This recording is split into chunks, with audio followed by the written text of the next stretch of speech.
for us also. So please.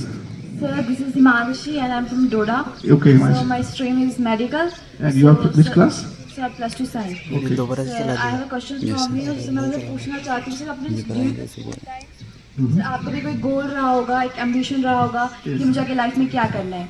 Sir हमारे साथ ऐसा बहुत बार होता है कि जो हमारा स्कूल का गोल होता है और सर आगे जाके हमें वो नहीं मिल पाता है, just because of some reasons हमें नहीं मिल पाता है। तो सर आपका भी शायद से ऐसे कोई गोल रहा होगा, जैसे आपने कहा आपकी स्ट्रीम साइंस थी, बट आप अभी आप एक आईएएस ऑफिसर हो। तो सर आगे जाके शायद मैं ये पूछना चाहती हूँ कि हमारा गोल चेंज करना ठीक रहेगा, is it okay to change your mind. और सर प्लस मेरा एक और क्वेश्चन है कि सर जितने भी हम यहाँ पे स्टूडेंट्स हैं, वी ऑल नो दैट हमें कितना पढ़ना है और हमें अपना जो गोल अचीव करना है उसमें कितना पढ़ना है, बट सर हम उतना हम पढ़ नहीं पाते हैं। तो sir I just want to ask you कुछ Right, इसके बारे में right. बताएं। ओके लाइक मैं बात करूंगा हमारे टाइम से, कुछ गोल्स बताऊंगा जो हमारे क्लासमेट्स के जो हम आपस में शेयर करते थे, तो आप में से बहुत रिलेट करेंगे। Then I will come to the like your question actually कि क्या होना चाहिए और क्या गलतियां होती थी। तो मेरा पर्सनल गोल था फिलहाल तो कि बस 12th करना और कॉलेज जाना है। कॉलेज में एटलीस्ट थोड़ा सा फ्री टाइम होगा, तो यहाँ पे जैसे हमें टोड़ा नहीं जाने दिया जाता था, घर नहीं थे, स्कूल से हर बार परमिशन मांगनी पड़ी थी। सबसे पहले था कि अब परमिशन नहीं मांगनी पड़ेगी एटलीस्ट, कि हमें कहीं पे भी जाओ कॉलेज में एडमिशन लेनी है, बस घूमेंगे फिरेंगे थोड़ा बहुत पढ़ेंगे। वो वाला एक गोल था जो बहुत गलत भी गोल था। दूसरे कुछ छोटे गोल्स होते थे कि बस इस रिग्रेस पीटी से छूटना है, ऐसे सिस्टम है, ये बस ये सब कुछ यहाँ बेकार है, हम लोग असली मज़ा तो बाहर वाले कर रहे हैं, उनके पास स्मार्टफोन्स हैं, वो एंजॉय कर रहे हैं, हम तो यहाँ बन चुके हैं। वो एक और नेगेटिव गोल यहाँ पे हमारे क्लासमेट्स में होता था। और आई गेस अभी भी कुछ बच्चों में ऐसा रहता है मेंटेलिटी, वो क्वाइट नॉर्मल है, ऐसा होता है। कुछ होते थे जिनको पता होता था कि मुझे डीयू जाना है, मेरे को जेएनयू जाना है, मेरे को नीट करना है, लाइक नो। और इसको किसी को यूपीएससी करना था। हमारे साथ परमजीत था, जिसका बोर्ड पे नाम दिखते हैं ना आपको, 2004 वाले बैच में देखना, he was the first person after 23 years जिसने 93 आई गेस परसेंट लिए थे। तो उस टाइम पे 93 बाबा, हम सेकंड टॉपर थे बट 80 के आसपास थे। तो ऐसा था 13% का डिफरेंस था हमारे बीच में। तो इस तरीके का था। तो उसका गोल था 6 से उसको यूपीएससी करना था। सो उसके पास उस तरह का स्ट्रक्चर था और बहुत पढ़ता था। उसके बाद हम जैसे थे जो थोड़ा सा कम पढ़ते थे लेकिन आउटपुट्स बेटर थे। लेकिन मैं ये कहना चाहता हूँ कि आपके गोल्स एक्चुअली क्लियर होने चाहिए। यहाँ पे जो स्ट्रक्चर्स है ना, वो बहुत रियली, मैं यहाँ कोई तारीफ के पुल बांधने नहीं आया हूँ, लेकिन मैं अपने दिल की बात कर रहा हूँ, क्योंकि मुझे लगता है कि मैं यहाँ पे हूँ all because of this system. तो यहाँ पे आपके गोल्स होने चाहिए क्लियर कर। जैसे आपने बोला साइंस से कैसे यूपीएससी हो सकता है, तो अगर आप परसेंटेज गूगल करेंगे कभी आपको मौका मिलेगा, तो IITians 60 to 65% IITians UPSC clear करते हैं। मेरे बैचमेट अभी IAS में, IPS या IRS whatever service, they are mostly from IRS, they are from medical backgrounds. So कोई भी बैकग्राउंड यूपीएससी के एलिजिबिलिटी जो कहती है, they want any graduate whatever stream आपकी है, उसको कोई मैटर नहीं करता है। और कहीं ना कहीं परसेप्शन पे कि ह्यूमैनिटीज का बहुत ज़्यादा इसमें क्या है, वो उसको नाम दिया गया जनरल स्टडी, जो हर किसी इंसान को आनी चाहिए। आपको साइंसेज वाले बच्चे थोड़ा सा जनरल स्टडीज में इसलिए होती है क्योंकि उनको उतना टाइम नहीं मिल पाता जो उतना इन्वेस्ट वो जनरल स्टडीज में करें। उतना ही आर्ट्स वाले बच्चे के लिए सीसेट कहीं ना कहीं, आपको पता है सीसेट क्या होता है आजकल, आप पता नहीं देखते हैं कि नहीं, उसमें थोड़ा सा मैथ्स एंड रीजनिंग पॉइंट आता है जो कहीं ना कहीं उनके लिए टफ हो जाता है। तो हर किसी के लिए लेवल प्लेइंग फील्ड है। एकेडमिक्स से कभी कभी एग्जामिनेशन के स्ट्रक्चर्स थोड़ा सा एकेडमिक्स से हल्के से अप एंड डाउन होते हैं। वो इसलिए होते हैं कि उनमें एक हो सकता है गोल्ड मेडलिस्ट हो IITian से, हो सकता है IIT से पढ़ा हो। तो क्या है कि हर चीज के आपको गिवन टाइम पे कितना अच्छे से परफॉर्म करते हो, तो आप अपने गोल्स क्लियर करें। आजकल क्वाइट इंफॉर्मेशन का एक बहुत ज्यादा इंपॉर्टेंट क्या चीज आ चुकी है, आपको सब कुछ पता है। आजकल आपको पता डीओ में कैसे एडमिशन लेनी है, आपको कैसे पता जेएनयू कैसे जाना, आपको पता IIT कैसे करते हैं, इसका स्ट्रक्चर क्या है, क्या एग्जाम्स आते हैं, नेट या यूपीएससी कैसे करना। हमारे टाइम में हमें कुछ पता नहीं था, हमें तो ये पता नहीं था। मैंने 5 सेकंड में था, तो सर मैं सर के उसमें भी लाना चाहूँगा। 5 सेकंड में थी तो हमारे भदोवा कॉलेज से, इनफैक्ट सेकंड सेमेस्टर था, मैं भदोवा कैंपस से यूनिवर्सिटी से पढ़ा हूँ, भदोवा कैंपस से इंग्लिश लिटरेचर में। तो मैंने एक सब इंस्पेक्टर देखा हमारा सीनियर, तो मैं तो हम तो चकाचौंध हो गए क्योंकि 2 स्टार लगे थे वो हमारे, उधर आए और वो ब्रेकफास्ट करने आए थे। मुझे लगा इस एग्ज़ाम को कैसे करते हैं, क्योंकि हमें तो पता ही था एग्ज़ाम देना कैसे है, कैसे वो फॉर्म भरना है। तो पता चला JKSSB कोई एग्ज़ाम कंडक्ट करती है, और उसके बाद होती है JKPSC कोई इंस्टीट्यूशन है, UPSC कोई इंस्टीट्यूशन है, अभी कोई IIT कोई कंडक्ट करता है। फिर जाके पता चल रहा था आपके पास तो इंफॉर्मेशन का फ्लड है, एक सर्च करेंगे सब कुछ सामने आ जाएगा, और दुनिया भर का ज्ञान है, कोई स्ट्रक्चर कैसे पढ़ना यूट्यूब पे भरा पड़ा हुआ है, तो उसको देखिए और फिर अपना प्लान बनाएं, आपको क्या करना है ना। गाइडेंस कभी कभी मिसगाइडेड भी होते हैं, आपको लगता है कि मैं शायद नेक्स्ट रिप्लेसमेंट विराट कोहली की मैं ही हूँ, बट ऐसा नहीं है, पॉसिबल हो सकता है, आपकी स्किल सेट बहुत कम हो, उसको एंजॉयमेंट के तौर पे खेलें, लेकिन आपको अपनी स्किल सेट और फिर जाके कहीं ना कहीं जिसको आप गुरु मानते हैं, कोई आपको लगता है कि ये सही आपको गाइडेंस करता है, यहाँ पे स्टाफ है आपको, उनके साथ में डिस्कस करें और फिर उस पर काम करें। और आज से इंपॉर्टेंट है, अगर आपको नीट करना है तो आज आपको प्लान यहाँ से करना पड़ेगा, आपको 9 से ही प्लान करना पड़ेगा या 8 से ही प्लान करना पड़ेगा। जो बच्चा 6 में कोर्स, वो तो बहुत अच्छी बात है, तो उस तरीके से प्लान करें। जिसको यूपीएससी करना है उसको आज से देखना है कि उसको क्या कैसे आगे अपने ग्रेजुएशन में क्या करना है, कहाँ से करना है, कितना टाइम डेडिकेट करना है, किसी को कुछ और फील्ड में जाना है, तो वैसे प्लानिंग इंपॉर्टेंट है। और गोल्स जो है, जो आपके यहाँ पे कुछों को लगता होगा कि जो एकेडमिक्स में बहुत अच्छे हैं, उनको लगता है ये तो बेकार है, बोरिंग है, और कुछों को लगता है यहाँ से बाहर संसार बहुत अच्छा है, वैसा नहीं है। सबकी मिथ्स है ना, वो बेस्ट होंगी और वो रिक्वायर्ड भी है। तो इस इकोसिस्टम में मैं सबसे भी बात कर रहा था कि हम जैसे होता है ना, जब पैदा होते हैं तो एम्बिलिकल कार्ड काटते हैं ना, तो बर्थ यहाँ पे भी आके 12th के बाद आपके एम्बिलिकल कार्ड काट देंगे, आपका कोई कनेक्शन यहाँ पे, और आप चाहते भी नहीं पहले 1 साल हो, फिर आप 3-4 साल बाद चाहते कोई तो होता, मुझे पता था मैं कहाँ जाऊँ, क्योंकि हालत खराब हो चुकी होती है आपकी। तो इस इंस्टीट्यूशन से जुड़े रहें, या अपने सीनियर्स, या आजकल NMI एसोसिएशन है, फेसबुक पे पेज है, आपको कोई दिक्कत आती है, आप परेशान होते हो कॉलेजेस में, यहाँ पे आप उनसे कांटेक्ट, जितना फ्रीली आई गेस आप अपने स्टाफ से बात नहीं कर पाते, उतना फ्रीली शायद आप हमसे बात करें, अनोनिमस करें। आप सिर्फ अपना नाम लिखे, मैं जैनवी से हूँ सर, आपको जरूरत भी नहीं अपना नाम लिख, आपको डर लगता है कि पता नहीं ये बात कहीं ऊपर पता चल जाएगी मेरा क्या लो, अनोनिमस लिख रहे हैं, XYZ अपनी बात की, हम लोग एड्रेस करेंगे या आपके टीचर्स एड्रेस करेंगे। अगर यहाँ पे भी ऐसा सिस्टम हो कि जहाँ अनोनिमस अपने बच्चे को रिक्वेस्ट रखते हैं और उसके आंसर मिलता है, बोर्ड पे लगा हो अनोनिमस आंसर, तो हो सकता है किसी एक को हेल्प हो जाए, है ना, राइट। तो दैट्स लाइक वो आपके गोल्स होने चाहिए बहुत। और बाकी छोटी मोटी गलतियां होती हैं, इंसान से गलतियां होती हैं, उन गलतियों से हम सीखते हैं, और कोई भी एटलीस्ट नहीं कह सकता कि मैंने गलतियां हमने दुनिया भर की थी। मैं सबको भी बता रहा हूँ, मैंने 10th घर से दिया था, हम सस्पेंड थे आई गेस पूरी आधी क्लास, सो कोई फर्क नहीं पड़ता है। सो चीजें आप कहीं से भी टेकअप कर सकते हैं, लेकिन कोशिश करें कि वो चीजें आपसे ना हो। और इस उम्र में कुछ चीजें गलत होती हैं, या जिसको सो फल गलत कहा जाता है, वो गलत नहीं होता, उससे भी आप सीखते हैं। डर लगता है जब आई गेस आप अपनी हॉलीडे से वापस आते हैं और कईयों ने होमवर्क नहीं किया होता, इनफैक्ट 50% ने किया होता है या 70%, फिर यहाँ कहीं को 2 दिन में हो जाता है। फिर कभी टीचर कहते हैं कॉपी नहीं लाई है तो आप हॉस्टल में जाके करते होंगे, वैसा हम भी करते थे। तो चीजें मैनेज किया, पर्पज ये है कि चीजें मैनेज हो जाती हैं, और उसके बाद 10 दिन बाद आप खुद पे हंसते हो कि यार इतना भी डरने का नहीं था, हो जाता। सो अगेन दैट थिंग ना, एंजॉय करो इस लाइफ को, प्रॉपर प्लान के साथ उतना इन्वेस्टमेंट करो इस कल्चर में रहकर। अपनी परेशान, सबसे बड़ी दिक्कत है कि कुछ बच्चे यहाँ पे बहुत डीमोटिवेटेड और बहुत लो फील करते हैं, जो बात नहीं करते, जिनको लगता है यार मैं इतना तगड़ा चौड़ा नहीं हूँ, मैं कमजोर हूँ, मुझे डराया जाता है। ऐसा कुछ नहीं है, हो सकता है थोड़ी उनको वो ना वो हैंड होल्डिंग करने की जरूरत। आप सब भाई बहन अपने, या इनफैक्ट ये बात हम नहीं बोलते थे, तो यू गाइज लाइक लिटरली आपको आपस में एक वो जो होता है ना, वो ब्रदरहुड या वो एक फैमिली का पार्ट होते हैं। खास करके मैं सीनियर्स को रिक्वेस्ट करूँगा, take good care of your juniors. Like your 6 के उन बच्चों को देखा करो, जैसे आपका छोटा भाई है, या वो बहुत लो फील करते हैं I guess up to 9th या 7th या 8th, तो उनको आपका ना कभी बुला के कुछ खाने को लाया, अगर एक सीनियर 12th वाला पकड़ के रेंडमली किसी को अपने रूम में ले जाएगा ना, उसको कुछ ऑफर करेगा, खा भाई, और इसको फील होगा नहीं यार ये तो हमारी जैसी है, कुछ नहीं, इतने डरने का है ही नहीं, मैं तो रूम में चले जाऊंगा। हाँ, छोटों को ऐसा नहीं कि फिर बार बार वो बदतमीजी करने शुरू हो जाना, ऐसा भी नहीं।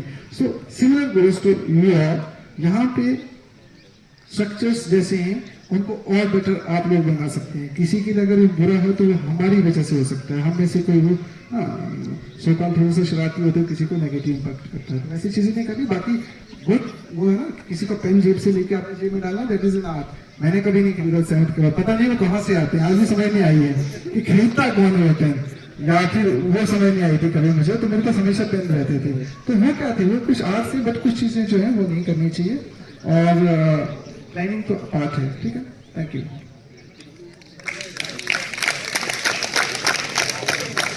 हैप्पी कि आप लोग क्वेश्चंस पूछने, प्लीज पूछते रहिए।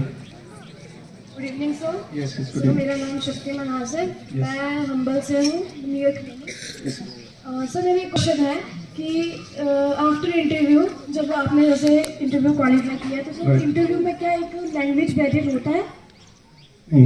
All the 22 scheduled language, you know, part 8 I guess political science के स्टूडेंट को पता होगा, हमारे पास 22 लैंग्वेज है जो इंडियन कॉन्स्टिट्यूशन में, उनमें आप किसी में भी बात करते हैं।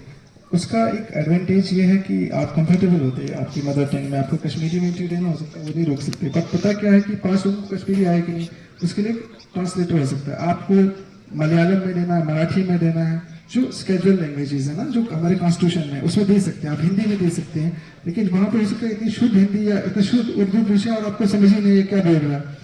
उसके लिए क्या होता है कि बोर्ड वैसा नहीं होता है, इसलिए बच्चे क्या करते हैं मोस्टली इंग्लिश में इंटरव्यू देते हैं। और जब आप प्रोसेस में इन्वेस्ट करते हैं इंग्लिश में, ऐसा कुछ नहीं होता, सबको आ जाती है, बहुत बड़ी बात नहीं। आपको आपका बात समझानी है, ग्रामर वगैरह वो चेक नहीं कर रहे हैं कि आपका सेंटेंस इधर का इधर हो गया। आपको वो देखते हैं कि आपको फोकस जो आपसे बात की गई है। अगर मान लो मुझसे क्वेश्चन क्या गया था जो कहीं ना कहीं वो आपको पोजीशन करते हैं, जैसे मुझसे पूछा गया क्या कि जैनवीज में बहुत सुसाइड्स हो रहे हैं, तो क्या जैनवीज एक सुसाइड करते? उसका क्वेश्चन वैसा बिल्कुल नहीं था, वो डिमेन नहीं कर रहा था सिचुएशन को, वो ये देख रहा था कि गिवन क्वेश्चन को मैं कितने बेटर से आंसर दे सकता हूँ।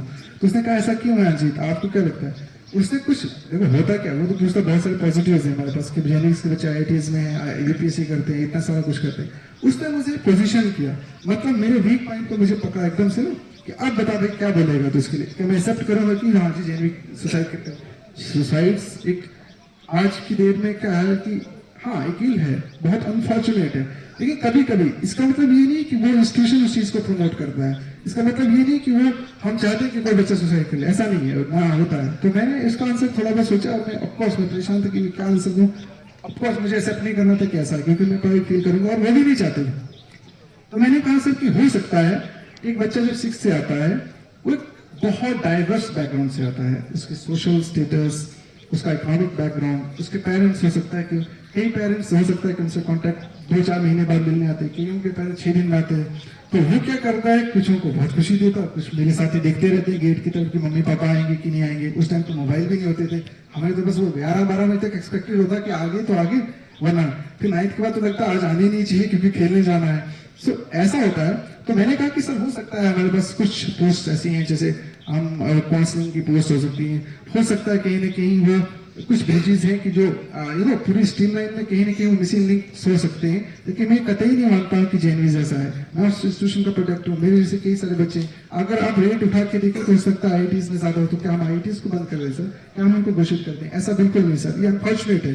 हो सकता है हम सक्सेस बचे, नो डाउट सक्सेस बहुत इंपॉर्टेंट है, हर एक लाइफ बच्चे की मैटर करती है। मैंने कहा सर बट ये बिल्कुल सही बात नहीं है, हाँ कुछ कमियां हैं, मैंने कहा सर मैं मानता हूँ, बट वो हर जगह पे। तो बात कहने का मतलब क्या था कि यहाँ मुझे अपना कंसेप्ट बताना, चाहे ये मैं हिंदी में बोलता, चाहे ये मैं किसी डोगरी में बोलता, या चाहे मैं इंग्लिश में बोलता।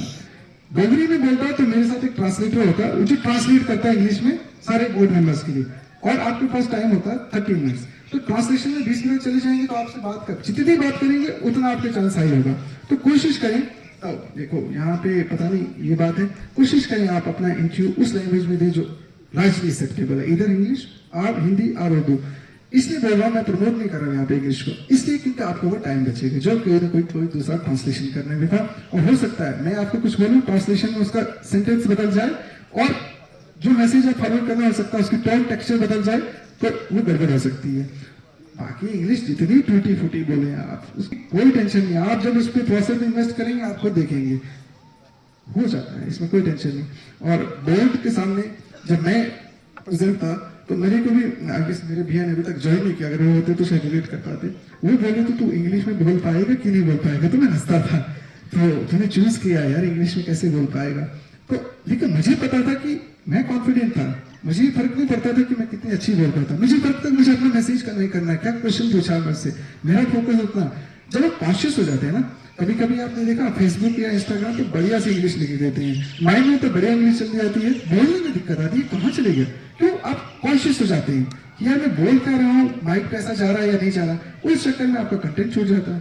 तो आप फोकस करें, आप जजमेंटल नहीं रहना है किसी भी फील्ड में, वो जनरली भी आपको जजमेंटल नहीं, तो आप बोलते जाएं, आप अपना कंसेप्ट रखें, अपनी जो आपको कहना हो कह दें, फिर फर्क नहीं पड़ता मीडिया। अगर इंग्लिश नहीं भी आती तो बहुत सारी लैंग्वेजेस इजिली कंफर्टेबली बोलते हैं और बहुत अच्छे मार्क्स भी आते हैं, लेकिन कहीं ना कहीं आप स्टैट्स उठा के देखेंगे तो कुछ लैंग्वेजेस को हल्का सा इसलिए होता है क्योंकि वो आपका टाइम सही से मैनेज हो पाता है, तो this is my advice like compulsion होती है No, कि no. हम एक ही लैंग्वेज में बोलेंगे, मल्टी लैंग्वेजेस में बोल सकते हैं? No there is a drawback like कि आपसे जैसे आपसे पहले ही पूछा जाता आप किस मीडियम में इंटरव्यू देंगे, ताकि पैनल का जो कंपोजिशन होगा वो वैसा होगा। मान लो आपने लिख दिया है कि मैं मराठी में आपका इंटरव्यू दूंगा और आप वहाँ पे हिंदी बोलना शुरू हो जाए, हो सकता है उसमें 2-3 मराठी आए उनको हिंदी समझ नहीं आए तो कंफ्यूज हो जाएंगे ना, और वो नेगेटिव इंप्रेशन डालेंगे कि आपको खुद समझ नहीं, आप खुद क्लियर नहीं, आप कैसे एडमिनिस्ट्रेशन कर चलाएंगे, तो कहीं ना कहीं आपकी वो नेगेटिव टीआरपी बन जाती है। बाद में क्या होता है कि अगर मान लो आपने इंग्लिश चूज किया है और आप कहीं ना कहीं आधे रास्ते में से हिंदी बोलना शुरू हो सकते हैं, हो सकता है कोई साउथ इंडियन से हो जिनको कंफर्टेबल ना हो तो बार बार किसी और से पूछेगा या तो बोलेगा कोई ट्रांसलेट कर सकता है क्या मेरे लिए ये चीज, तो वो भी इम्पैक्ट कर सकता है। तो जो मीडियम चुना उसकी कंपोजिशन वैसी ही होगी तो वो बेटर है, उसमें टिके रहें। और मुझे नहीं लगता आप में से किसी को दिक्कत आएगी इंग्लिश या हिंदी या उसमें, वो बहुत इस बात पे तो सोचना ही नहीं कि इंटरव्यू में कैसे बोल, वो सब बोल लेते हैं। इतना एग्जाम आप पास करके आए हो, यहाँ तक पहुंचे हो, इतने टफ क्वेश्चंस आपने आंसर किए और फिर वो वाले क्वेश्चंस आप आंसर नहीं कर पाएंगे। आई एम प्रीटी श्योर कि आप में से चाहे आप इंग्लिश लें, हिंदी लें, उर्दू लें, आप बहुत अच्छे से आप अपना या whatever cultural language you are comfortable in, you can speak in that language, but preferably the most acceptable language is like which is like if you see the composition आपके कितने speakers किस particular language से उससे, and English is still the like most acceptable because हमारा medium वैसा है, हम comfortable होते हैं और बोल लेते हैं और board भी काफी comfortable होता है उस चीज में क्योंकि सबको translation का दिक्कत नहीं रहता है वहाँ पे फिर। Yes, any other question? Thank you sir, glad to talk with you sir. Thank you.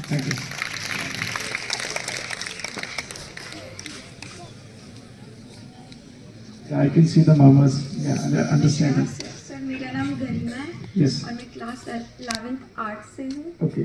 Sir मैं किश्तवाड़ से हूँ। Okay. सर सबसे पहले मैं आपको कॉन्ग्रेचुलेट करना चाहती हूँ आपकी अचीवमेंट के लिए। Thank you.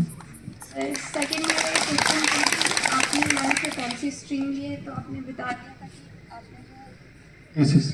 आपने बता दिया था कि आपने साइंस स्ट्रीम। सर मेरा ये क्वेश्चन है कि सर मैंने सुना था कि अगर बच्चा आर्ट स्ट्रीम लेता है तो उसका पोटेंशियल जो है ना वो कम हो जाता है। सर मैंने ये बात सुनी थी कि अगर बच्चा आर्ट स्ट्रीम लेता है तो उसका पोटेंशियल कम हो जाता है। Right. सर आपने भी साइंस स्ट्रीम ली है और आपने आगे चल के यूपीएससी की है, आपने Right. आगे हिस्ट्री वगैरह भी पढ़ी होगी, तो सर मैं आपसे ये क्वेश्चन पूछना चाहती हूँ कि सच में ऐसा होता है आर्ट स्ट्रीम लेने से बच्चे का पोटेंशियल कम हो जाता है? देखिए please very good question. Like होता है, क्या होता है कि छोटे बच्चे होते हैं तो हमारी सोसाइटी से हम आते हैं। मैं बहुत कॉलेज आंसर नहीं दूंगा कि ये बात हम नहीं करते हैं, ये बहुत गलत बात है। ये एक धारणा है समाज में, ये धारणा कि जो तेज बच्चा है, पहले क्या होता था 10-15 साल पहले की जो साइंस से आते थे ना तो उनकी वो टीचर की जॉब्स आती थी, थोड़ा जॉब मार्केट में उनकी एक होती थी और समाज में होता था साइंस से पढ़ा है, मेरा बच्चा आर्ट्स से नहीं पढ़ा। कहीं ना कहीं बहुत बुरी बात, इसलिए मैं बताता हूँ आपको कैसे। अगर आप बात हिस्ट्री में हम जाएं, जब लिटरेचर लिखा जाता है कोई भी चीज़, चाहे वो साइंस है, आर्ट्स है, कोई भी डिस्कवरी होती है, उसका लिटरेचर होता है, उसमें कोई लैंग्वेज या आर्ट्स या साइंस नहीं होता। ये हमने बताया है, आर्ट्स एंड साइंस अभी आया होगा, ये पढ़ाने का तरीका होता है कि आगे जाके आप क्या करना है। अगर एक उर्दू के प्रोफेसर और एक फिजिक्स के प्रोफेसर की सेम सैलरी होती तो कम या ज़्यादा कैसे हो गया? आपको तो अव्वल होना है ना। अगर सॉक्रेट्स को भी उतना ज़्यादा या अरिस्टोटल को आप सेलिब्रेट करते हैं जितना आप कहीं ना कहीं गैलीलियो को करते हैं, कहीं ना कहीं आप 20वीं सेंचुरी की साइंस में भी आपको नोबेल प्राइज मिलता है, लिटरेचर में आपको पोइट्री लिखने का मिलता है, तो इसका मतलब क्या है? कुछ कम या ज़्यादा नहीं है। Is that the societal mental block. आप बाहर देखिए तो बाहर रेसिज्म है ना, जो even on your colour your body shame और something like that. So are so many use in Indian society also. So this is how society perceives actually, but this is not the true story. आप जिस field में हो उसमें अव्वल होने चाहिए, आप जहाँ जो काम कर रहे हो उसमें आप मास्टर्स होने चाहिए, उसमें आप सबसे आगे होने चाहिए। I am right now in IAS, my friend is like practicing as an advocate. इसका मतलब ये नहीं कि वो मैं कुछ बहुत तीसरा खान है तो वो नहीं है, या वो तीसरा खान और मैं नहीं, वो एक अलग प्रोफेशन में चले गए जिसकी रिक्वायरमेंट सोसाइटी को है। केस करेंगे तो भैया एक वकील चाहिए, और कभी कुछ प्रॉब्लम आई तो एडमिनिस्ट्रेशन के पास भी आना। तो हम उस कॉस्ट को फिल कर रहे हैं। एक पोइट को भी उतना सेलिब्रेट किया जाता है जितना एक साइंटिस्ट को किया जाता है। तो सब कुछ इंपॉर्टेंट है, बिल्कुल डिमेंड नहीं होना है। इस चीज को हमारे टाइम पे भी था, क्या जिनके थोड़े परसेंटेज कम आई है वो आर्ट्स में चले जाएंगे और जिनकी थोड़ी ज्यादा आई है सोकाल तो वो साइंस करेंगे। ऐसा नहीं। आपका इंटरेस्ट क्या है, आपको क्या पढ़ना है? आपको पॉलिटिकल साइंस पढ़ना है या आपको फिजिक्स पढ़ना है? आपको पहले चूज करना है और आपका कॉन्फिडेंस हमेशा हाई रहना चाहिए, क्योंकि बाद में साइंस वाला भी यूपीएससी करेगा या आर्ट्स वाला भी करेगा या साइंस वाला भी। अब ठीक है, आर्ट्स वाला डॉक्टर नहीं बन सकता, लेकिन साइंस वाला पोइट भी नहीं हो सकता, पोइट बने, बट द थिंग इज कि वो भी नहीं पढ़ा सकता बहुत अच्छे से शायद। तो दिस इज बाय पॉइंट, हर किसी को सेलिब्रेट किया गया। स्कॉलर्स को उठा के देखें हिस्ट्री में से, तो उन्होंने उस टाइम पर साइंस या आर्ट्स नहीं लिखा था, उन्होंने बस पढ़ा था और अपने फील्ड में मास्टर किया था, इसलिए वो आज यहाँ पे है। ये आर्ट साइंस ऐसा सब जस्ट क्लासिफिकेशन है आपको किसी एक पर्टिकुलर फील्ड में मास्टर बनाने के लिए। सो लाइक ऐसा बिल्कुल भी नहीं है, मेरे हिसाब से बिल्कुल नहीं, और ये एक रियलिटी है, इसको सभी लोग मानते हैं। आपके माइंड में भी ऐसा नहीं होना चाहिए, चाहे आप आर्ट से साइंस से एक्सीलेंट करें तभी जाके आपको आपकी वो सेटिस्फेक्शन आएगी इनसाइड से। Yes, anything else? यस, जोर से बोलो, मैं सुन रहा हूँ। सर आपने एक बात बोली थी कि 60 से 65% तक जो बच्चे मतलब IITians है वही यूपीएससी क्रैक करते हैं। ऐसा इसलिए नहीं कि वो IITian से तुमको एडवांटेज मिला, उनको एक डिफरेंट सब्जेक्ट पढ़ने पड़े थे। उनको IIT से हो सकता है कि एक पर्टिकुलर एक पेपर में दिक्कत आएगी, लेकिन उसको हिस्ट्री भी पढ़नी, उसको पॉलिटिकल साइंस भी पढ़नी पड़ी, उसको इकोनॉमी भी पढ़नी पड़ी। इसलिए होता है कि वो थोड़ा सा रिगरस सिस्टम से होती है। एक IITian ऑलरेडी 15 घंटे जो IITians में जाते हैं तो ऑफकोर्स वो क्रीम जाती है कहीं ना कहीं उठ के, तो वो ऑलरेडी बहुत कॉन्फिडेंट होते हैं, उनको लगता है कोई भी एग्जाम आ जाएगा हम कर लेंगे।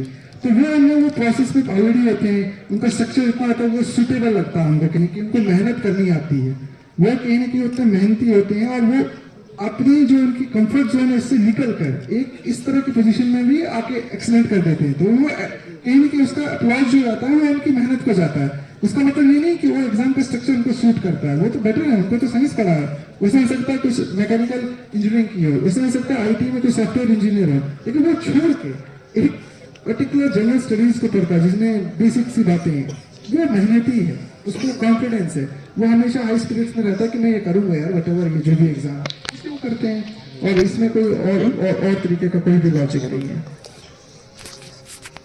Thank you.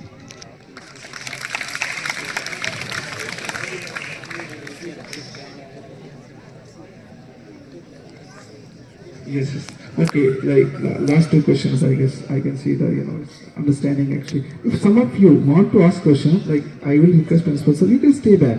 If some of you want to ask your questions, otherwise, sir, we can like बाकी को हम जाने दे सकते हैं. We can have a session, separate session where we can talk. Like personal चीजें होती है ना कि एग्जाम को particularly कहाँ पे पिंच करना है ना. Otherwise, मैं आपको अपनी सोशल Instagram या this by email ID I will leave here. तो आप मुझे पर्टिकुलरली पूछ सकते हैं. तो in the interest of all last two questions हम, अदरवाइज मुझे कोई फर्क नहीं पड़ता, मैं बोलते जाऊंगा. Please. Meenakshi Rana from Khilani. Yes. And currently I am in Western Science. Okay. So sir, मेरा ये क्वेश्चन है कि चलो हम 11th में आए, अभी हमारे बहुत सारे सीनियर्स ने ये बात की कि 10th से 11th में शिफ्ट करना एक्चुअल में एक बहुत बड़ा मूव होता है, जिसमें एक बहुत बड़ा गैप आता है. वो चीज़ हमने खुद अभी नोटिस की, हमने एक्सपीरियंस की. तो ठीक है, ये चीज़ हमें भी रियलाइज़ हुई, क्योंकि अभी एक्चुअल में खुद की बात करूँ तो 1-2 मंथ वेस्ट कर दिए हैं. तो इस टाइम पे ये चीज़ फील होती है. हम कोशिश करते हैं, हमने प्लान किया होता है कि हमें अपना टाइम वेस्ट नहीं करना है, बट एट द एंड कहीं ना कहीं हम भी रिजल्ट का वेट करते करते और हमारा जो टाइम है वो कब निकल जाता है हमें पता नहीं चलता है. तो 11th में आते हैं, अब किसी ने साइंस स्ट्रीम ली है तो नॉर्मली ह्यूमैनिटीज़ वाले, मतलब परसेप्शन नहीं है क्योंकि मेरा उसमें भी इंटरेस्ट है, पर ह्यूमैनिटीज़ वाले बच्चे जो होते हैं वो CUET की या तो इस टाइम पे प्रिपरेशन करते हैं, और साइंस वाले बायो वाले बच्चे नीट और नॉन मेडिकल वाले JEE. तो एट दिस टाइम मैं JEE के लिए एस्पायर कर रही हूँ अगर, तो मेरा वो फाइनल एम नहीं है, लेकिन अगर मैंने JEE के लिए वो किया है तो हमें पता है. मेरा ये क्वेश्चन है कि हम लोगों की एक्सपेक्टेशन से कैसे हमें फर्क ना पड़े. अगर हमने जैसे कि अगर मैंने मैथ्स लिया हुआ है तो मुझे पता है कि मेरे लिए उसमें सर्वाइव करना मे बी थोड़ा हार्ड होगा, पर स्टिल मैं कोशिश कर रही हूँ क्योंकि मुझे पता है कि मुझे फाइनली अपने एम की तरफ मूव करना है. हमें पता है कि मैं 11th के बाद 12th में अगर एक अटेम्प्ट दूंगी JEE का तो वो मैं जस्ट इस चीज़ के लिए दूंगी कि मुझे चेक करना है कि वो पेपर कैसा होता है. बट सोसाइटी की इतनी ज़्यादा एक्सपेक्टेशंस होती हैं और उस चीज़ की वजह से हमारे पेरेंट्स हमसे इतना एक्सपेक्ट करने लग जाते हैं कि हम पे कहीं ना कहीं वो प्रेशर आ जाता है. तो मेरा क्वेश्चन ये है कि उस प्रेशर को कैसे ओवरकम करें कि सोसाइटी की एक्सपेक्टेशन से हमें कैसे फर्क ना पड़े. देखो, सोसाइटी में है तो बातें होंगी ऑफ कोर्स. मेरा भी 2 अटेम्प्ट में एग्जाम नहीं हुआ था, तो आई गेस कोई ये नहीं पूछ रहा था कि क्या कमी रही थी। ये सोचते होंगे कि शायद जम्मू में लड़का मस्ती कर रहा होगा, लेकिन जब 3rd अटेम्प्ट में हो गया तो सेलिब्रेट करने लगे, वाह वाह क्या बात है। तो फर्स्ट थिंग जब मैंने यूपीएससी क्लियर किया तो मुझसे एक जर्नलिस्ट ने पूछा क्या राज था, तो मैंने कुछ बोला था सिर्फ मेहनत, ईमानदारी और लगन से पढ़ा। तो अगले दिन न्यूज़पेपर उठा के देखा कोट अनकोट फ्रंट पेज पे, मैं तो से यही बोल रहा था, आज क्या हो गया ऐसा। तो क्या होता है, वो आपको एक स्टंप सी लग जाती है ना कि आप आपकी बातों को सीरियस लेने शुरू हो जाते हैं। अदरवाइज कई सारे जीनियस ऐसे होते हैं जो कहीं ना कहीं सो कॉल वो अचीव नहीं कर पाते हैं और हम पीछे। सोसाइटल प्रेशर है, राइट, आपको एग्जाम भी करना है, आपको एक पर्टिकुलर आप सब्जेक्ट चूज करते हैं, लेकिन हो सकता है आपकी खुद की चॉइस ना हो, आपके पेरेंट्स की चॉइस हो। ये सभी कुछ गलतियां या हो सकती है प्रोसेस में ऐसा चीजें होती हैं। फाइनल आता है आप क्या एग्जैक्टली करना चाहते हैं। और इस प्लानिंग में मुझे याद है कि जब हम भी 10th से वो गिवन एज से पे एजुकेशन सिस्टम भी बच्चे का वर्कलोड बढ़ाता है। क्यों? अब इसकी सहने की शक्ति, उस स्ट्रेस को सहने की शक्ति शायद बढ़ जाती है, इसलिए 10th के बाद एक स्लाइटली से काफी हाई जंप मारा जाता है in terms of the syllabus, in terms of the like difficulty of the content. वो होता है चाहे साइंसेज में, आपके साइंसेज तब तक कितनी स्मॉल चीजें और कहीं ना कहीं स्पेशलाइजेशन की तरफ। क्यों? 12th के बाद आप फिर से स्पेशल फील्ड में जाने के लिए तैयार हो। 12th के बाद आप हो सकता है आपको एक साइंटिस्ट बनना है, या 12th के बाद आपको हो सकता है लिटरेचर का एक पर्टिकुलर स्ट्रीम पढ़ना है, आपको ऑनर्स करना है इन पॉलिटिकल साइंस, आपको ऑनर्स करना है हिस्ट्री। उसके लिए वो स्ट्रेस बढ़ा जाता है। लेकिन कहीं ना कहीं ये बोलना कि हम इसके लिए शायद कैपेबल नहीं है, वो हमारा मेंटल ब्लॉक है। आपकी एज राइट सेट है, हिस्ट्री, रिसर्च और बहुत सारी रिसर्च के बाद ये पता किया जाता है कि करिकुलम डिसाइड। अब तो करिकुलम दिन ब दिन कम किया जा रहा है compare to I guess CBSE का स्ट्रक्चर भी चेंज हो गया कि अब मैं 60 to 75 questions will be MCQ type and then 25% right, इस तरह के प्रपोजल्स आ रहे हैं। हमारे टाइम नहीं था, हमारे टाइम था एक मतलब पूरा कंट्रोलिस्टी को हॉर्स के क्वेश्चन आते थे, higher order thinking system something like that, इस तरह की बातें थी। इसलिए मैं नहीं कहता हम डिफिकल्टी आते हैं, आप लोग इस तरह के स्ट्रक्चर में, हम लोग उस तरह के स्ट्रक्चर में, लेकिन सभी कैपेबल हैं। आपको करना है, आपका डिसीजन होना चाहिए, पेरेंट्स को आपको मनाना आना चाहिए, आपको सोसाइटी का वो फर्क नहीं पड़ता है। मेरे को फर्क नहीं पड़ता था, कोई बोलता था 2 बार फेल हो गया था, मुझे फर्क पड़ता था कि मैं अगला अटेम्प्ट और अच्छे से दूंगा, मैं इस बार 1-2 नंबर से रहा हूँ, अगली बार मैं ये पार करके रहूंगा। वो तो बोलते रहेंगे, इस दुनिया में कितने 7 बिलियन या 8 बिलियन लोग है ना, उसमें से 7-8 लोग आपसे नाराज रहते हैं, उनका गलती होगी, आपको कोई फर्क नहीं पड़ना चाहिए उस चीज से। आपको बस इस दुनिया में क्या 8 बिलियन लोगों से बात कर पाएंगे क्या? नहीं कर पाएंगे, it's not like humanly possible. तो इस तरह के नेगेटिव एलिमेंट से दूर रहें and have a positive background, positive kind of environment, and उस तरीके से आगे बढ़ें। चॉइस कभी गलत हो सकती है, लेकिन उसके बाद मुड़ने का टाइम मिलता है आपके पास, उस टाइम पे स्ट्राइक करें आप फिर से। तो आप अगर आपने नॉन मेडिकल लिया right maths and you are studying for J, आप उस पर अगर सच में दिल से काम करना चाहते हो तो आप उस फील्ड में आगे चले। मेरा भी नॉन मेडिकल था, मुझसे बायोलॉजी के सर हमेशा तो दुखी रहते थे कि आपने बायो की नहीं। मुझे बायो से कोई नफरत नहीं थी, मुझे स्केच व डायग्राम्स बनानी नहीं आती थी, तो मैंने कहा सर मैं ये कहाँ से बना पाऊंगा, तो मुझे इसलिए नहीं थी। पूरे साल बिठा के रखा सर ने, आई गेस 7-8 महीने की, उसको इंटरेस्ट जगाना, क्योंकि बायो में भी फुल मार्क्स आते थे। बट मेरे को था 10th में ही प्लान कि ये बायो इसलिए रखूंगा, लेकिन वहीं पे बच्चे बायो वाले जो आज डॉक्टर्स हैं हमारे साथ, उनका इंटरेस्ट ना, मेरा इंटरेस्ट गलत था ना उनका इंटरेस्ट था। सब्जेक्ट उनको फिजिक्स पसंद नहीं थी इसलिए क्योंकि उनको कुछ और करना था, और मुझे बायोलॉजी इसलिए पसंद नहीं थी, उसका कंटेंट अच्छा नहीं है इसलिए। मुझे ये था कि मेरी कोई कमी थी, लेकिन मैं बेवकूफ था, उस चीज को मेरी उस स्किल को काम किया जा सकता है, वो बहुत स्मॉल सी। लेकिन स्मॉल हमारा बचपना भी तो है ना, हम आइडल नहीं हो सकते, हम फ्लॉलेस नहीं हो सकते, वो गलतियां हैं, वो कहीं ना कहीं काम आती हैं बाद में, वो बहुत अच्छी स्किल्स होती हैं आपके लिए। वर्कआउट मैंने जब JEE दिया था तो मेरे को कुछ मैकेनिकल इंजीनियरिंग इस टाइप का कुछ मिला था, और कुछ बाहर के थे, तो हमारा जम्मू कश्मीर का मेंटल ब्लॉक है कि यहीं कुछ मिल जाए तो यहीं सेटल कर जाए उस टाइम पे, तो मैं नहीं गया। तो क्या तब कहता कि नहीं मैं दुखी हो जाऊंगा इंजीनियर डॉक्टर, तो ठीक है मैं बाद में कुछ और बन गया। तो ऐसे ही आपको मौके मिलते हैं, कभी कभी आपकी गलती आपका एडवांटेज बन जाता है। तो ट्रस्ट में आप खुश रहें, आप अपने प्रोसेस जो आपने चाहिए लिया उसमें वर्कआउट करें, आप जरूर सक्सेसफुल होंगे। ऐसा ही सबके लिए लागू है। क्वेश्चन है कि हम बोलते हैं कि अगर हमें पढ़ना है तो यहाँ पे तो वैसे भी टाइम मैनेज करना सच में थोड़ा सा हार्ड है स्टडीज़ के लिए, तो लेकिन जितना सा टाइम मिलता है अगर हम उसमें प्रोडक्टिवली पढ़ते हैं तो हम हमारी प्रोग्रेस काफ़ी ग्रो करेगी, वो चीज़ हमें पता है। लेकिन सर जितना भी टाइम है हमारे पास हम उसको यूटिलाइज तो करना चाहते हैं, और इसके लिए हम जब भी सजेशन मांगते हैं तो बोलते हैं आप डेडिकेटली पढ़ो, कंसिस्टेंट रहो, सबसे हमें यही सजेशन मिलती है। और हमें भी हम अपना माइंडसेट ये बनाने की कोशिश करते हैं कि हमें डेडिकेशन से पढ़ना है, हमें कंसिस्टेंट रहना है, लेकिन प्रैक्टिकली ये पॉसिबल नहीं हो पाता। अब इसका बहुत सारे लोगों से पूछा कि हम कैसे प्रैक्टिकली इस चीज़ को पॉसिबल करें, तो रिप्लाई में क्या मिलता है कि आप ये सोचो कि जब आप अपने एम को अचीव कर लोगे तो उसके बाद हैप्पीनेस क्या होगी। इस चीज़ को भी सोचते हैं, लेकिन वापस से उसी साइकिल में डल जाते हैं कि फिर से वही अनप्रोडक्टिविटी, आप कंसिस्टेंट नहीं हो, वापस से वही डिससेटिस्फैक्शन, डिमोटिवेशन, और एट द एंड फिर आप वापस गिर जाते हो और आप में वापस इतनी हिम्मत नहीं हो पाती कि आप दोबारा से स्टार्ट करो। आप स्टार्ट करते हो, बार बार मोटिवेट होने की कोशिश करते हो, but still you feel low. तो इस चीज़ में हम क्या करें? यस मैम, इस पे प्रैक्टिकल करेंगे। अब मैं क्या था, मेरा खुद का एक्सपीरियंस कहता हूँ। मैं 11th की बात सुनाता हूँ। मैंने जब आई गेस हाफ ईयरली दिया या कौन सा एग्जाम दिया, तो उम्र भी यहाँ पे तो बहुत सारे बच्चे फेल हुए, तो मेरे भी कुछ तब 70 में से 29 या 30 आए थे, इस तरह का आए थे। पढ़ने में ऐसा नहीं था कि फिजिक्स तो मेरा मेन था, तो फिजिक्स वाले सर ने बुलाया, उनको पता था ये बिल्कुल मस्ती करके आया, बस इतना सा 2 वर्ड बोले थे, अगली बार मुझे फुल मार्क्स चाहिए, दिखना नहीं चाहिए, तो ऐसा कुछ बोला था। तो फिर ठीक है, सेकंड बार आ गए। वो क्यों था, मैं क्या, आप प्रैक्टिकली कौन सा टाइम यूटिलाइज कर सकते हैं मैं बताता हूँ आपको। One is your remedial classes. वहाँ पे हम क्या करते थे, जो वेस्ट कैसे करते थे, उसके बाद जो हमें क्रिकेट मैच खेलना होता था उसकी टीम्स बन रही होती थी रिमेडियल क्लासेस में। वो मैं भी बनाता था कि मोस्टली कैप्टन वैप्टन रहना। हमने कुछ IPL काइंड ऑफ स्ट्रक्चर बनाया था, ऑक्शन टाइप करते थे, तो वो अनप्रेडिक्टिव टास्क एक प्रेडिक्टिव टाइम में करते थे। या डिस्कशन वो गेम्स खेलने, छोटे छोटे गेम्स हम आपस में खेलते हैं ड्यूरिंग रिमेडियल। वो 1.5 आवर फिर मैंने अपनी फिजिक्स के लिए, अपनी केमिस्ट्री के लिए लगाना शुरू किया, और उसमें पर्टिकुलरली मैं प्रॉपर टाइम देने लगा। तो वो वाला टाइम आपके पास प्रोडक्टिव, शाम को जो है 2 घंटे पढ़ते हो, उस टाइम पे उसको प्रोडक्टिवली पढ़ें। देखिए उस टाइम बहुत कुछ नहीं होगा, आप चाहें भी तो जो चीज़ें अगले दिन के लिए सोच रहे हो अगले दिन होगी, उस टाइम नहीं होने वाली है वो चीज़ें। उस टाइम पे वो चीज़ करें।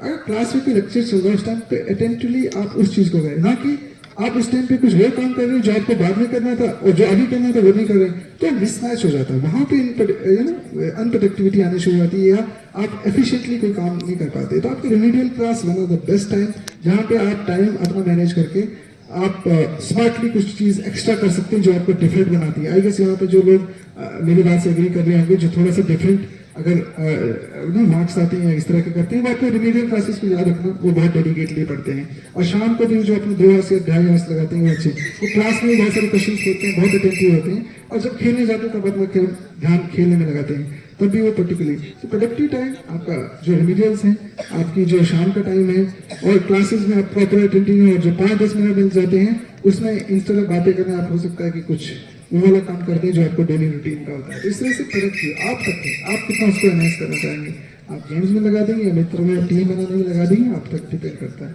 तो ये इस तरह से मैं अपने टाइम को यूटिलाइज करता था जब मुझे जहाँ जहाँ दिक्कत आती थी।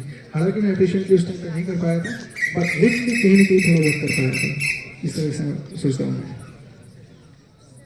मेरा क्वेश्चन है कि एज अ टीनेजर हम बहुत ज़्यादा ओवर थिंक करते हैं, तो उस ओवर थिंकिंग की प्रोसेस को कैसे ओवरकम करें? जस्ट या नो, कभी कभी बोलना बहुत अच्छा इंपॉर्टेंट है, और कभी कभी कैजुअल रहना बहुत इंपॉर्टेंट है। जो मैंने सभी बातें कही वो कहीं ना कहीं इस बात को कॉन्ट्राडिक्ट भी करती हैं। आप कहते हैं कि आपको डिसिप्लिन रहना चाहिए, आप कह रहे हैं कि आपको कैजुअल भी रहना चाहिए, कैसे कॉन्ट्राडिक्टिंग है? डिसिप्लिन रहने का और कैजुअल रहने का मैं बताता हूँ। जिस 2 घंटे पढ़ रहे उसी टाइम पढ़ना है ना। उसके बाद ऐसा नहीं कि डिसिप्लिन रहना, अब मुझे दोस्त के साथ घूमने नहीं जाना, ये डिसिप्लिन का पार्ट नहीं है। So part discipline. वहाँ पे हम कहीं ना कहीं डेफिनेशन ऑफ डिसिप्लिन को समझ नहीं पाते हैं। डिसिप्लिन डजंट मीन कि आपको हैंग आउट नहीं करना, आपको मूवीज नहीं देखनी है, आपको फोन कॉल नहीं करना है, या यहाँ पे आपको गेम्स नहीं खेलनी है, या यहाँ पे आपको घूमने नहीं जाना है, या कहीं उसके बाद आपको गाना नहीं गाना है, आपको नाचना नहीं है, आपको कल्चरल्स में नहीं जाना है। ऐसा नहीं है। वो स्किल सेट्स हैं। पढ़ने के टाइम इसका नहीं सोचना है। और जैसे आप कहते हैं ना कि सॉरी आपका क्वेश्चन मैं थोड़ा सा भूल गया, प्लीज। ओवर थिंकिंग मैं भी करता था, जो मैं 2 बार फेल हुआ यूपीएससी में। क्यों? मैं सोचता था कि इतनी पढ़ाई कर ली है, अब तो मैं डिजर्व करता हूँ कि कोई यूपीएससी से आके बढ़िया से लिख दे कि तू भाई सिलेक्ट हो गया। मैं ये एग्जाम में भूल जाता था कि मुझे एग्जाम लिखना है, मेरा पेपर ही मेरी रिफ्लेक्शन है। वो जो मैं लिखता हूँ वो एग्जामिनर के पास जाता है, उसको ये पता नहीं अंजीत ने लिखा, अमर ने लिखा या आपने लिखा है। तो मैं क्या रिफ्लेक्ट कर रहा हूँ उस टाइम पे, गिवन टाइम पे कितना परफॉर्म कर रहा हूँ, वो बहुत इंपॉर्टेंट करता है। ओवर थिंक नहीं, कंट्रोल, जो आपको कंट्रोल कर सकती है चीजें, उनके बारे में सोचें। आपका आउटकम क्या आएगा ना, वो तो कर्म करो फल की चिंता नहीं। वो बहुत छोटी सी लाइन है, इसका बहुत बड़ा मतलब है। हो सकता है इस एज में कहीं को ये बात समझ आती है, कहीं को ना समझ आती हो, देखिए एग्जैक्टली लाइफ ऐसे ही चलती है। अगले पल क्या होगा मुझे नहीं पता, मुझे बिल्कुल नहीं पता। देखिए मेरी प्लानिंग कल परसों की है ना, मेरे सपने हैं, लेकिन ह्यूमन लाइफ के अगर साइकोलॉजी को पेसिमिस्टिक तरीके से बोलेगा, जीने का क्या पता है, मैं मर जाऊंगा, एंजॉय करूंगा, भाई वैसे भी चल सकती है। लेकिन अगर जी गया तो तब कैसे सस्टेन करेगा? तो उन चीज़ों के बारे में जो चीज़ें कंट्रोल में नहीं, उनको भूल जाओ।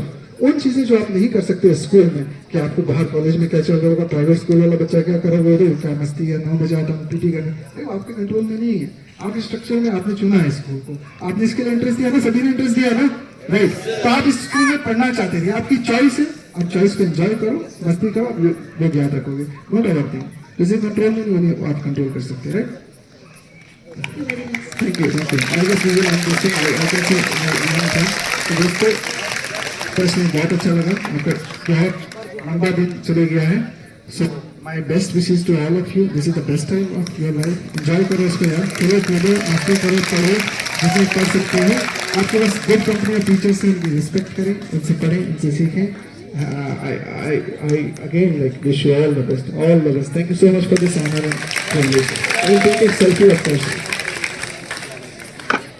I will take a selfie, huh?